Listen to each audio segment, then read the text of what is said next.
اللہ کے رسول صلی اللہ علیہ وسلم گھر میں عشاء کی نماز پڑھنے کے بعد اپنے دوسرے مقام پر سو گئے. حضرت علی رضی اللہ تعالیٰ عنہ نے اللہ کے رسول صلی اللہ علیہ وسلم کے بستر پر وہ یمنی چادر اوڑھ کے سو گئے. یہ لوگ انتظار کر رہے ہیں. ان کو معلوم تھا کہ اللہ کے رسول صلی اللہ علیہ وسلم آدھی رات کے بعد باہر نکلنے والے ہیں تو اپنے کام انجام دیں گے. ابو جہل بڑے غرور اور تکبر کے ساتھ کہہ رہا ہے. ان کو یہ یقین تھا کہ جس کام کا ہم بیٹا لے کر اٹھے ہیں وہ آپ انجام دے کر رہیں گے.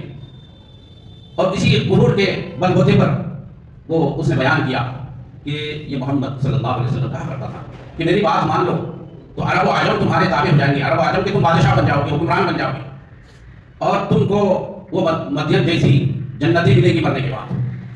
اور پھر کہا کرتا تھا کہ اگر یہ تعلیم میری اس دعوت کو قبول نہ کرو گے تو پھر تم آپس میں دعا کیے جاؤ گے, تمہارا قتل ہوگا اور مرنے کے بعد تم بڑے آگ میں چھوڑ دیے جاؤ گے. یہ متکبرانہ باتیں تھی جو ابو جہل اپنی زبان سے اس وقت انجام دے رہا تھا. وہ یہ سمجھتے ہوئے کہ میں جس کام کا بیڑا جس منصوبے کو لے کر اٹھاؤں آج ہم انجام دیں گے, لیکن